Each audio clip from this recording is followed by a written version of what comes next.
I have one more postscript of the story of my father's career in music. One thing I forgot to add was that he was, in effect, sort of run out of Chicago by the music critic on the Chicago Tribune, whose name was Claudia Cassidy, probably an Irish name. She called him a Hoosier Galoot. What does that mean? You know, something like a hick. And she described the phrase, insulting phrase she used for his music was soggy Shostakovich. I guess she doesn't like any dissonance.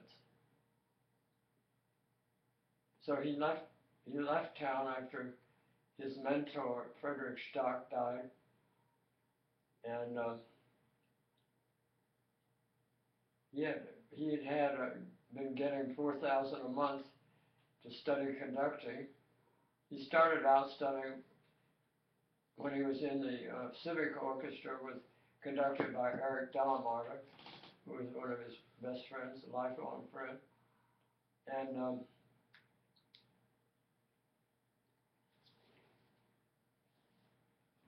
so he had to go to get the money after Frederick Stock died that he'd been promised in this so-called scholarship, conducting scholarship. He had to go to a board meeting of the Chicago Symphony board, and it was the president of the symphony board was one of the person in the steel business named Ryerson. So he went to their meeting and he said, well, what about, he handed him a letter from the Chicago Symphony granting him the scholarship, a copy of the letter, and he'd already discussed it with my grandfather's lawyer, Stephen Mitchell, and said, what about my scholarship? I'm supposed to be getting $4,000 a month. And they said, but Mr. Stock is dead. He said, well, I'm not dead. So they agreed to give it to him. And then he moved down to Kansas City where we had family. My mother's aunt, Ida Bernard, and also a lot of other family friends. My grandfather had worked for the waterworks in Kansas City until he was 18 years old. He was given a watch with the 1900 written on the back, carved on the back of it, engraved on the back of it.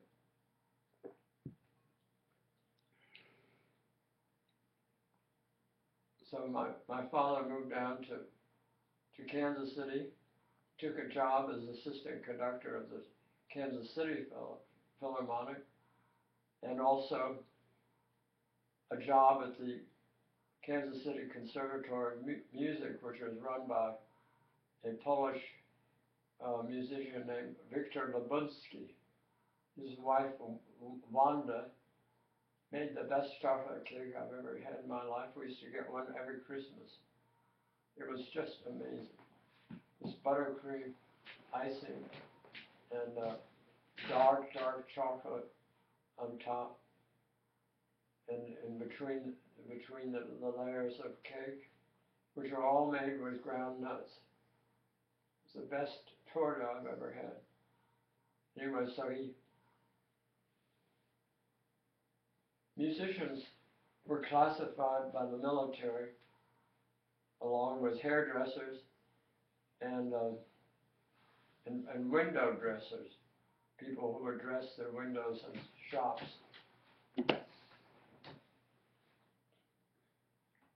Because I think they thought that musicians were sort of fruity, but my father was a great, terrific track man and athlete, played basketball and track at Argus High School, and also at Evanston High School. He graduated from Argus High School at 17, and they moved from Argus to Evanston, and which was where Evelyn, his sister, went to Northwestern with this deduction for preachers' children of 40% of tuition. So they lived in this apartment building, which they rented, and my grandfather, David Ellsworth Van Vactor, made these little cubicles in that apartment, and they had enough room for a cot, a tiny dresser, and a little writing table, so people who were going to Northwestern could study. And he turned that whole apartment into something that allowed them to have some income. And my grandmother, Matilda, or May she was called, nicknamed May, cooked breakfast for them all. They'd all get up, get their showers or their baths, and have a beautiful breakfast, and then go off to class. And it was there my father fell in love with one of the young co-eds there, whose name is Lydia. And he had a pretty active love affair with her, got her pregnant. She had to have an abortion. Who's this? Her name was Lydia. So I would have had. And who got her pregnant? Your my dad? father. She got an abortion? Mm-hmm. For a preacher's child, that's a pretty. Yeah, but nobody knew. Nobody found out. In fact, the only way the world was known is because of what I'm narrating right here. Anyway, so for alternate service during the Second World War, my Uncle Jack went to officers training and was actually made a captain. He was in charge of all transportation done, and all the big equipment of the production of tanks, any of the armaments that were made by the U.S. government to ship to England or to use in the Second World War had to be shipped from, let's say, some steel mill out near Pittsburgh to wherever that particular piece of military equipment was to be shipped abroad to go into the war effort against Germany. And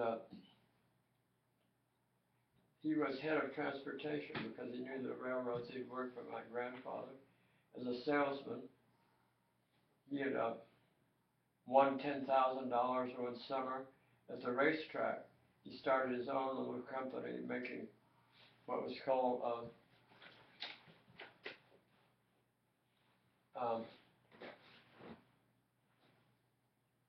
wheatheart bread made of unbleached flour from the kernel of wheat. I mean, it was wheatheart. It was called, and General Mills sent some heavy kind of people to tell him that they would make it impossible to ship his product. So he had to go out of business, even though he'd been doing pretty well, even though he'd only capitalized his business with $10,000. So he ended up, this was owned by the Ford Bell family, and Ford Bell has been married to Valberg Palmer, whom he later married and divorced twice, married twice and divorced twice. And she had her son Jim had been schizophrenic, and she had a daughter, Lita, which my uncle, paid all the costs of her wedding, which cost him about $40,000, and it was a big society wedding. And he and Val, I got to know Val very well, and her son Peter Bell. She'd been divorced from Ford, and when my uncle had me come out at 10 years old to Phoenix, Arizona, where he and Val and Peter spent the winter, where he taught me how to swim at the Biltmore Hotel swimming pool with the great Wrigley Mansion, this tower in the distance on the hill. I got to know Val well, and even her husband Ford visited her ex-husband, one time for lunch. And I remember it was the first time I ever had blue cheese and a salad dressing. It was delicious. What year was it? This was like about 1949, because we had moved to Knoxville, Tennessee in '47, when my father took over to start the fine arts So department. you were 11 years old? Well, I was just going on 11. So,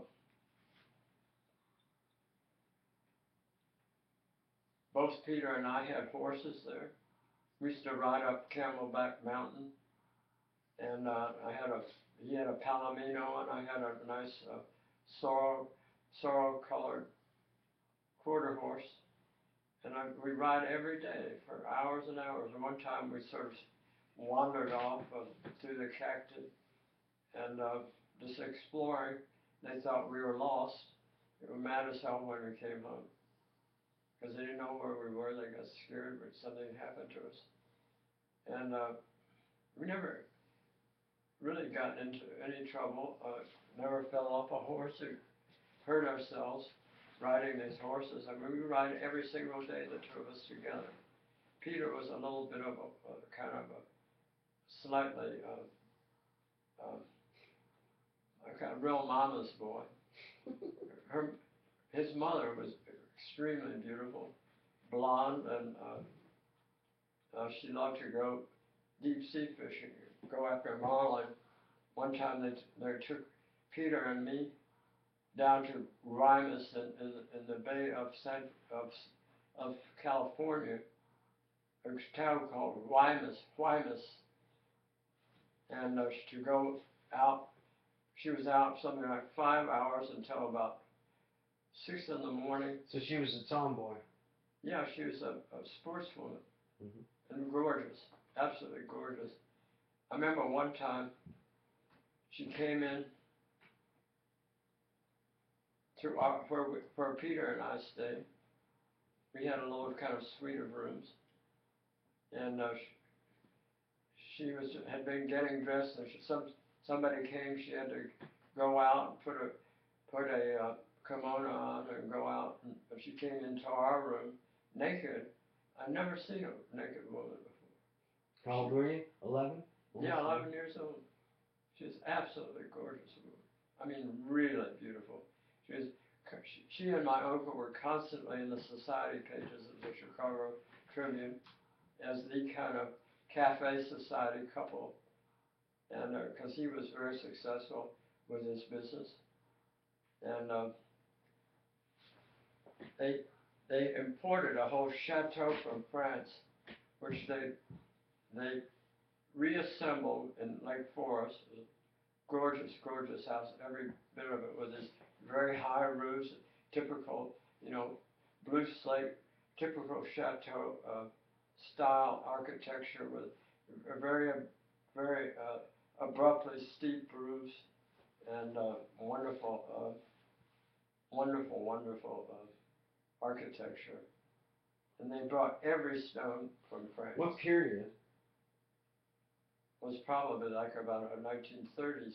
No, I mean the chateau originally built in France. What period was it? It was probably built in the 17th century. In the Enlightenment period? Mm-hmm. Before the Enlightenment. Yeah, but we were just about the time of the Enlightenment. And, I mean, it was something else. And then, he had like 6 houses. He had another house over in another part of west of Chicago. I mean, well, there was a golf course there. I think it was called Exmoor, that golf course. My grandfather tried to join it and they blackballed him for some reason. I don't know. Maybe they didn't think he was rich enough or fancy enough. Which grandfather? This is John Presley Landreth. Your mother's father? My mother's father. Yeah, because you look too Indian. Yeah, well, he had black hair, and when he was out in Oklahoma, he was sitting with a bunch of Cherokee Indian men, and one of them said to his friend, "This man says he's part Cherokee." "Oh yes, he's definitely a Cherokee." And because he had a wonderful tan, and he was a real dude. I mean, he dressed, he was very dapper. He dressed elegantly. Always wore these special ties that I later bought some of them myself. Moire ties and at Soka's in Chicago, the fanciest shop, the most beautiful silk ties you could ever imagine. My father loved Charvet, but these Soka ties that I would buy in Boston when I was at Harvard and later were even more gorgeous. I remember I had a red tie with white sort of polka dots, beautifully woven in silk. I mean, the red tie was the most dazzling tie you will have ever seen. And then, anyway, my grandfather had a lot of pizzazz. He was a great salesman. He could do sleight of hand and to entertain people and tell stories. This is Mr. Landreth? Yeah. John Landreth. This is your great-great-grandfather, my grandfather. Was JT, our cousin JT, named after? Yeah, it was John Presley Landreth. He was J.P. Landreth. Now, JT comes from the Thompsons and going back in that family, in the Landreths and even in the Lewis family. So it's John Thompson Landreth? He's John Thompson. He's Landreth. Our cousin. Yeah, and my uncle was John Thompson Landreth also. So he's John Thompson Landreth Jr. Anyway, one thing, my grandfather belonged to the Chicago Club, which was right across the street from his office at 333 South Michigan Avenue, which was also my office, is right across from the Art Institute in Grant Park with a view of the lake. And then right down the street from my father's lunch club, which was the Cliff Dwellers, on the top of Orchestra Hall, now in another location, with a view of all the great architecture of Chicago. The better, more interesting architecture than New York, of high-rise buildings, in terms of high-rise skyscrapers. Anyway,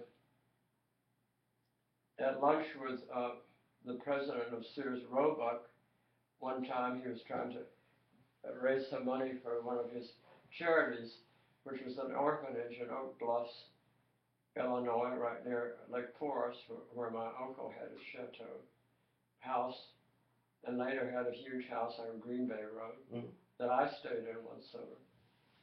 And so the entire summer?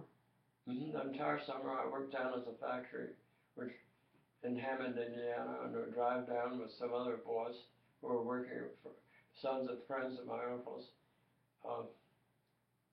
in my Thunderbird. And we would drive like a bat out of hell down from Lake Forest to Hammond and get down there in about 20 minutes, which was really flying. I mean, go down Lakeshore Drive. So there weren't no speed limits back then? Well, not too many. And driving my T-Bird, I mean, I could really take off, and then you cross a big bridge to go across a river, maybe the Chicago River. So what, you were in college? I was in college. You It was was first year of Harvard? Or second? no, it was between sophomore and junior year at Harvard. And all my friends had jobs working on construction or doing a sort of, my mother thought that dangerous things. So she said, you don't really need to have a job. You got enough money to live on to get you through the summer and do what you want. You have the use of your father's Buick. So I mean, this is before I graduated from Lawrenceville, when I was given as a graduation present this Ford Thunderbird, the 57, which was the best year they made. It had a little, it was a convertible with a little white top that would go on. You have to put it in place. And, I had three Deuces, dual barrel carburetors, and a 4-barrel carburetor on an Offenhauser manifold. And that thing had the best pickup. I mean, I used to drag race around Knoxville, and nobody could beat me. I mean, you just put the accelerator to the pedal to the floor, and that thing would go into this high gear, you know. That 4-barrel carburetor and the 3 Deuces on top, you know, 1, 2, 3. So I really had like 5 carburetors with the 3 Deuces and the 4-barrel. How fast did you get that thing going? I drove at 130 miles an hour up near right outside here on 128 once, or on Route 2 going up toward Vermont. And I remember there was a state trooper along the side of the road one time and sort of said, like, tone it down. I was just trying it out. Take it out. So he was nice to you? Yeah, he didn't go after me. How fast were you going? I was probably going about 100 or so. Wow, man, nobody gets away anymore like that. No. They go also in Germany, we had it over in Germany because I let my father borrow it one summer. He took it over, and we had from Boston. I shipped it over to the port town where he picked it up. He had this Fulbright research grant and also a Guggenheim grant to write an opera, which he never was able to finish because he didn't have the right kind of libretto. But he wrote a suite called the Trojan Women, and my friend David Madden, had written a libretto, which we decided really wasn't good enough, based on the Euripides play, The Trojan Women. But he wrote this beautiful suite in 12-tone technique with all each of the main characters, like Hecuba, Cassandra, Polyxena, her sister, were different movements called the Trojan Women's Suite. And I think it once came out on LP. I don't have a copy. I'm trying to get this publisher to get me a copy, but it's a beautiful, beautiful piece. One of his first 12-tone piece was Fantasia Chaconne and Allegro, which I discussed in an earlier chapter of this biography. And Are we calling them chapters now? Or sections. How about just videos? Anyway, so as alternate service, he worked the farm that belonged to my grandmother, the Redmond Farm, near Marshall, Missouri. 10 miles from Marshall, Missouri. It took us about half an hour to get from the farm to Marshall, the county seat, which is not far from Sedalia.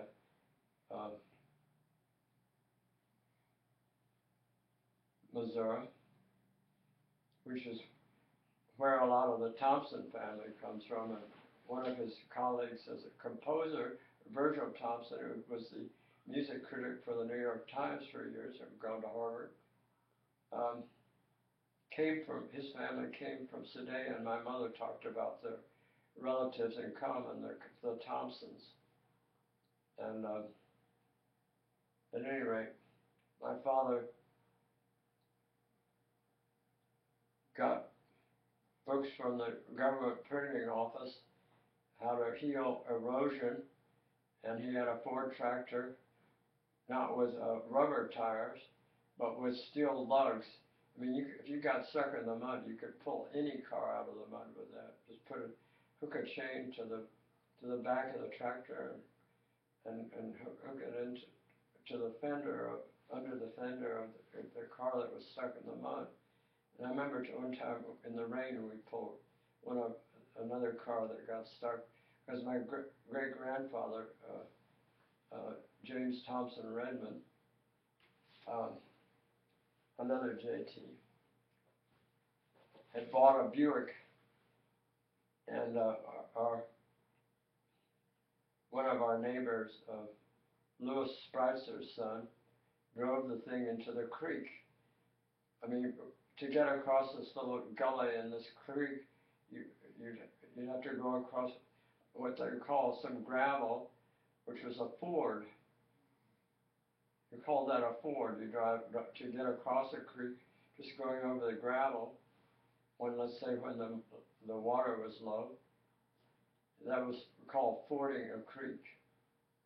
And anyway, so this Buick was ruined forever because the engine got wet in the creek and wouldn't start.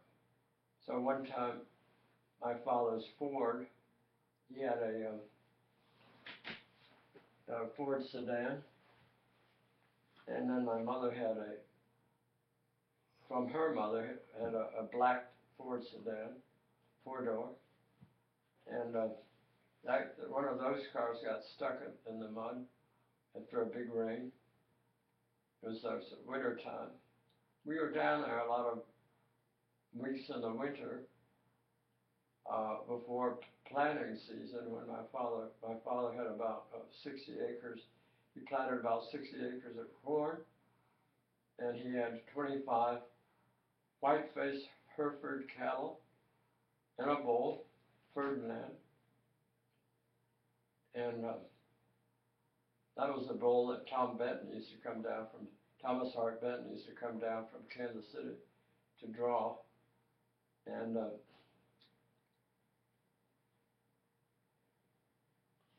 so we had Hampshire hogs. We didn't have any chickens, just Hampshire hogs, and 25 cattle, or maybe there were 28 of them.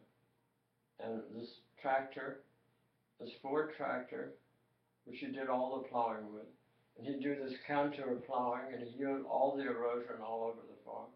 Just reading these books from the government printing office.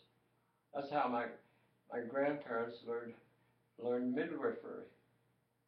And I mean, you can learn almost anything, how to do almost anything that was practical that you needed to know on a farm, how to dig a well, how to plumb it, do the plumbing. We had an outside shower at the house, which had originally been a shack when my great-grandfather Redmond got it before he married his wife, Mary Ellen Lewis. He brought her, after they were married, out from St. Louis to the farm, to this shack, and he had his Uncle Lias, who I think had been in a mental hospital, living in the summer house next door. So she wasn't without family. And also this wonderful woman, Aunt Penny. I mean, having this wonderful African American lady who was called Aunt Penny, sometimes I thought, maybe I had African American blood, because it was like she was part of the family. And I don't know who her father was. She was not a Lewis, to my knowledge. But about the Lewis family, who had gotten this land grant for the King of England, through and with all these illustrious cousins, were related to George Washington, Lawrence Washington, and Robert E. Lee, and people like that, and Meriwether Lewis of the Lewis and Clark expedition. I mean, she could have been a Lewis, but I don't think she was. I mean, there were cases when her parents and grandparents had probably been slaves, but not of the Lewis family. They freed all their slaves in 1850, before the Civil War or the Emancipation Proclamation. She did have a son, Raphael, who started a kind of was about to start a slave revolt, and this dry goods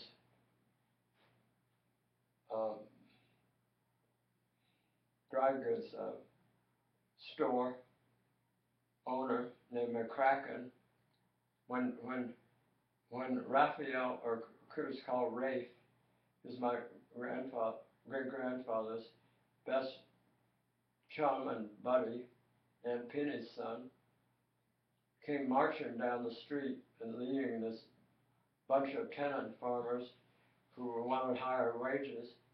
McCracken came and shot him right in the forehead, killed him right on the street in outside of Marshall, probably about 300 yards from the courthouse in Marshall, Missouri. Did he get away with it? He did get away with it. However, I mean, I write about this in my novel called The Miracle on Yerby Street. That's When my grandfather wanted to go after this Mr. McCracken, his father said, if you do that, you could ruin your life. His father was recuperating from having broken his leg. I mean, he had a business making wagons and all sorts of things made by his. He had an ironsmith who would make the wagon.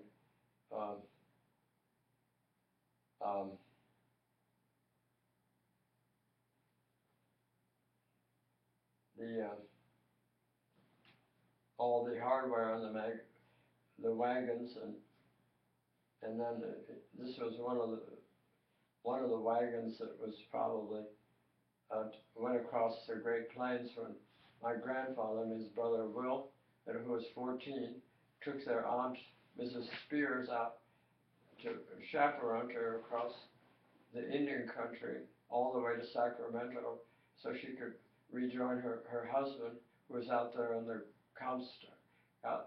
gold rush. And so they set out from St. Joe, Missouri, and went all the way across the plains. It took them 3 months to get there. You can imagine bumping across. There were no real trails. I mean, even where maybe some of the stagecoaches came out, there were some better trails. There were no railroads across from Missouri to California at that time. The great railroads that the Irish immigrants built across the Continental Divide was not laid down. The rails were not laid down at that time. And I mean, there were really, if there were any roads, they were bumpy roads. I mean, you can just imagine going in a covered wagon, pulled by mules, a mule train. And when you go downhill, you'd have to keep your eye on what was happening, so you didn't get, the wagons didn't start rolling downhill and get out of control, because there were no brakes on those wagons. I mean, the best thing you could do is just stop whatever animals were pulling you. And if you were lucky if they minded you, they listened to your instructions. You know, you say whoa, and or just hold on their reins, and they might stop that way. But otherwise, you might have to jump out, go and grab the bridle, and which is the bit was in their mouth, and just stop them by holding on next to their mouth to get them to stop.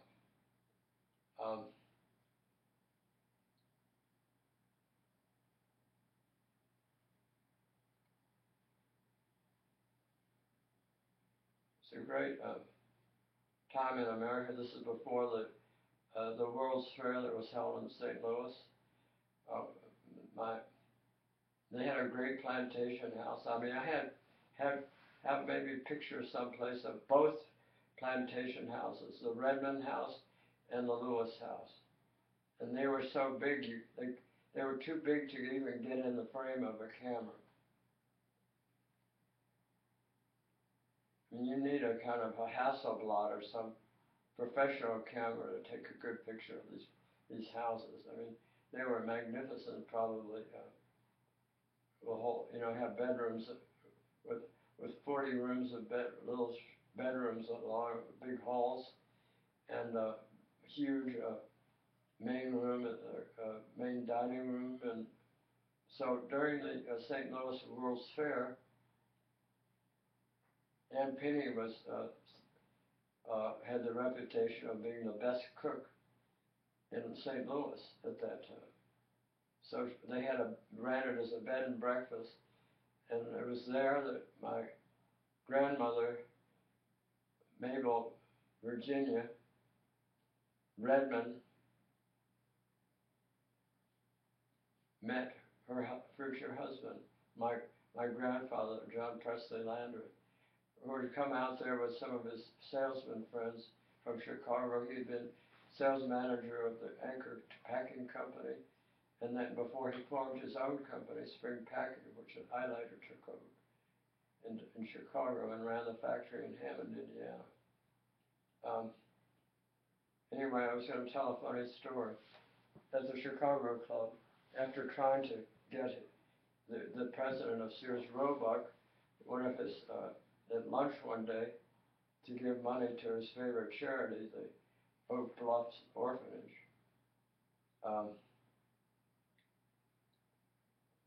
He was making enough money that he bought this huge estate out west of Chicago with great forests and a beautiful house. So he took Mr. Sears out there to have a look at it. And Sears wanted to buy it from him. My grandfather paid about $35,000 for this house.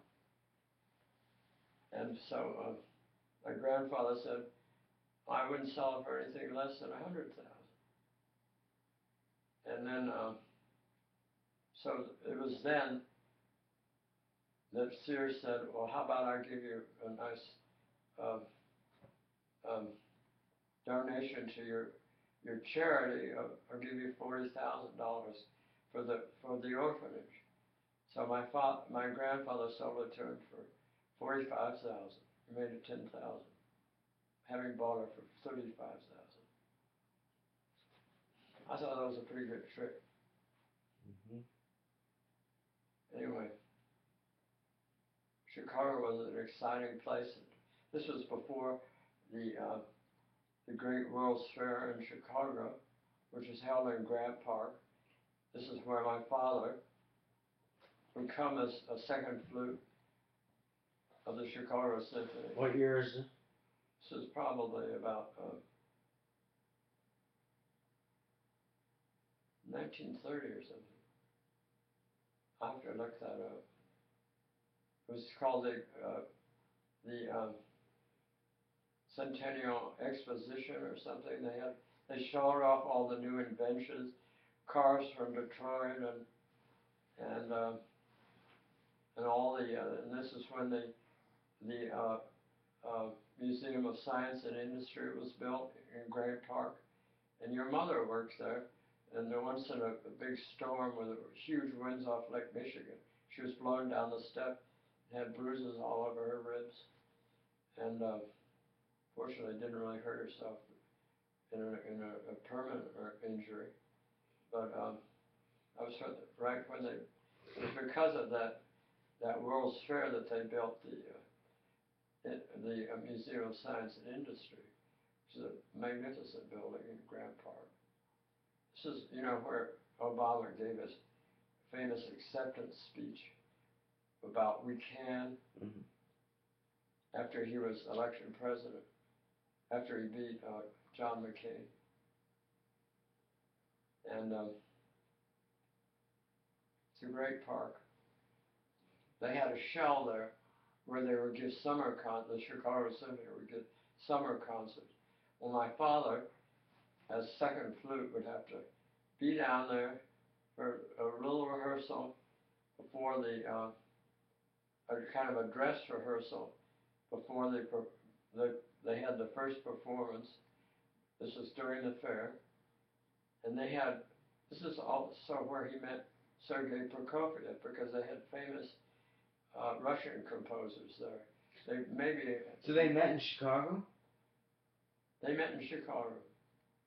I just had always assumed that they had met in Vienna in the late 20s. No, it was in Chicago, and that's when Prokofiev spent 5 hours going over his first symphony. Well, so my father would go to, be downtown, take the elevator train down from Evanston, be downtown at 7:30 for the rehearsal, and then they'd have maybe a little break between the rehearsal, the dress rehearsal, all dressed in his summer tails and white tie. Tuxedo? They wore. Was it a tuxedo or was No, it not tuxedo, but just a formal dress. White tie and beautiful shirts and cufflinks and everything, and studs in the buttonholes and everything. Yeah, he must have looked great. He was a very handsome man. You've seen his picture. Anyway, so during these half-hour breaks between the rehearsal, the dress rehearsal, and the first performance in the shell, he would go backstage, and he'd sit there and he'd work on his symphony. It took him 2 years to write the symphony in D. And when he submitted it for the New York Philharmonic Prize, he had a friend send it in under a fictitious name of Divad Navratkov. Why did he have to use the name? Because he was afraid that the judges were prejudiced against Midwestern composers. I mean, there were another one of his teachers, Mark Wessel, won, I think, an honorable mention. He had another friend who was, I think, won an honorable mention for his little symphony, Sinfonietta or something, Robert Sanders. All right, so what happened? Well, anyway, so he won the prize.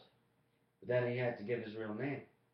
Well, then finally, he had this big spread in Time magazine with many pictures of him. And they said he was the most played American composer at that time because he had many performances because of winning the New York Philharmonic Prize. He conducted the premiere of the first performance of it. And my grandfather rented a private car so all their best friends could come out, and they had a big party after the concert at the St. Regis Hotel. They all stayed at the St. Regis. You know, having rolled out from Chicago to New York in this private car that my grandfather rented. He was so proud of my father, you know. Yeah, I think that if my father had asked for my mother's hand, it would have been denied him because had been he had shown that, I mean, he always dressed well. He was a graduate of Northwestern, and he had jobs, and once he'd come back from Vienna, he had jobs in the Evanston Public Schools teaching public school music. And it's not that he had no job, it's just that he just showed the signs of poverty.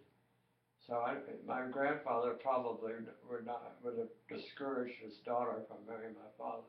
So they ran away and got married in Indiana with the Justice of the Peace. They eloped? They eloped in 1928. Wow, that was very risque. Yeah. And then they had a marriage in their garden at 2703 Sheridan Road. But then what happened? I mean, did the parents get mad? No, they were then, this is a way of he had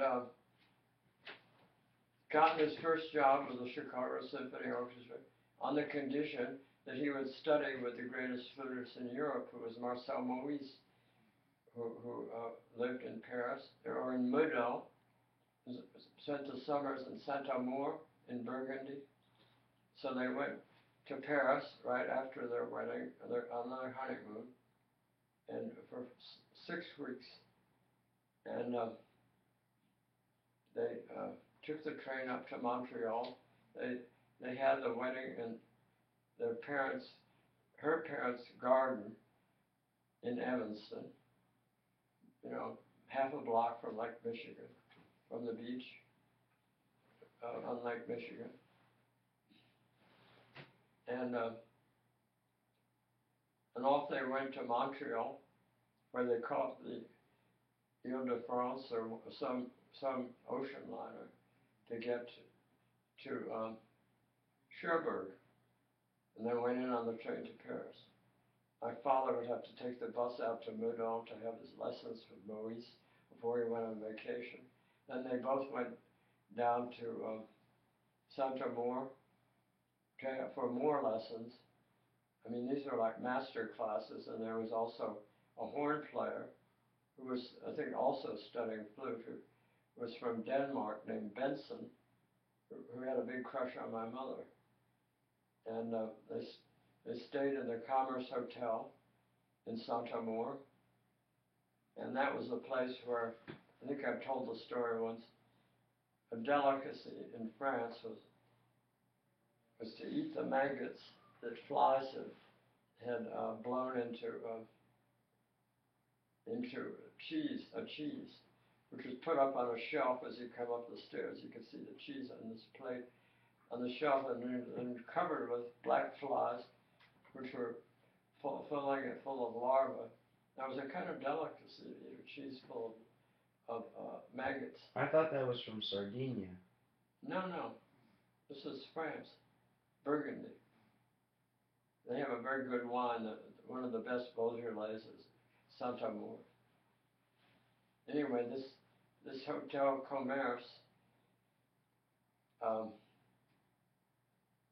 had a cave of a wine cellar that went for like 5 blocks under the hotel, you know, for about 5 blocks under part of the town. I mean, it was an immense wine cellar and great food. So they were down there, they were in Europe for 6 weeks, and then he came back and took his job, which he held for 16 seasons as second flute of the Chicago Symphony Orchestra. And making $90 a week during the Depression, which was a lot of money. A lot of people had no job at all, no income whatsoever. and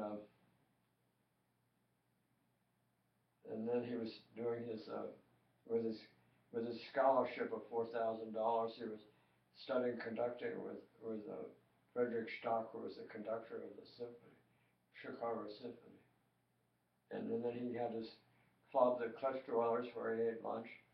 And I told you about the lunch he had with Igor Stravinsky, who said in German, Der Wein ist gut, der Fleisch ist gut. The wine is good and the meat is good. I mean, he didn't want to talk about music. We just wanted to eat the lunch and say it was all right, it looked good. And then also my father had asked when he met Arnold Schoenberg, who would come over for one of these concerts in Grant Park during the World's Fair. He asked to have a lesson, spend some time with him. Schoenberg came, put his watch down on the table, and it was like $60 an hour. Well, Why? Why so expensive? because he thought it was worth it. You know, he was a great expressionist painter also. But I mean, he was a very successful composer at that time and the inventor of the 12-tone theory, and had written a book called Tonraya, which my father had and read passages out of when he was explaining what 12-tone technique was all about to me. So Schoenberg then asked him what he did. He said, "Well, I'm second flute in the symphony orchestra here." And so Schoenberg said, "Well, since you're a professional musician, I'm only going to charge you $30." But I mean, That was a lot of money back then. yeah, it was a lot of money. But 60 would have been really would have hurt. I mean, because one summer my mother and father were so poor, the only thing they ate were peanut butter sandwiches. And this was a summer where my father spent, I guess he was had a kind of block about writing music, but I spent the whole summer tying dry flies because he loved to fly fish. He'd go out in he had a little boat, and he put up a pole up, and he put up a tiny sail, and go out into Lake Michigan. A big wind would come up, and he'd turn it over, and the Coast Guard would have to pull him out of the water, and they say, "Next time you tip over, you don't be surprised if we don't show up." They were sick of pulling him out of the water. But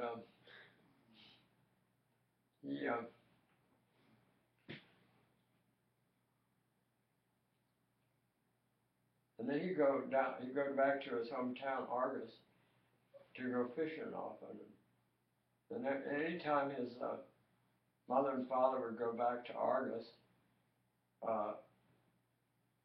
30 or 40 people from some of the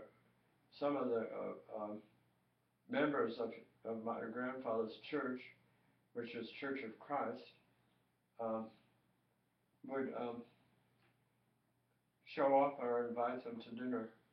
I mean, there's that one story about when my grandfather went to see when the Wright brothers came to the county seat, which was Plymouth, Indiana, where my father was born in Plymouth, not at home, but in Plymouth, and the Wright brothers came there to give a demonstration of their new flying machines. You know, they come from North Carolina, and of course my grandfather was absolutely fascinated with aeronautics and all the principles having to do with flying. And while he was conceiving this plane that would fly straight up off the ground and then go horizontal. The seats on the seat of the pilot on swivels, so that when it would go horizontal, it would rock back into the right place. And anyway, he studied patent law, and he got 5 claims on his patent when he sent it into the U.S. Patent Office. I've asked for a copy. I don't know where the original is. I used to have. It was in that red box I used to have. I think you took it over to the warehouse where was Matt Rashawn. Or I don't know what. And then when we moved from Lee Street, maybe the contents were not properly packed in a box, but I don't have the original copy. I wrote to the U.S. Patent Office about it, but never received a reply. I also wrote to Rear Admiral Kirby of the Navy. I sent it to the Pentagon and asking him about, did he have any knowledge about this plane that had been called the pogo stick, which that you could fly straight up right on the deck of an aircraft carrier and then go horizontal. Well, yeah, they have them. Well, I mean, I never got an answer from him. Come on, what do you expect? Because they were studying that patent. Listen, Well, you're not a Rockefeller. You're not. Well, I understand. You're not in the right family. No, I'm not in the right family. You have to really be in a military family to get some answer. I mean, they don't. They're just waiting for. It was at that time. It was 17. You had 17 years before a patent expired, and so that somebody could be waiting for it to expire for the 17 years to pass to come to elapse, and then they could be getting ready to manufacture it, or just by copying the patent, doing tests and so on, and then 17 years elapses, and it's not an infringement of the patent.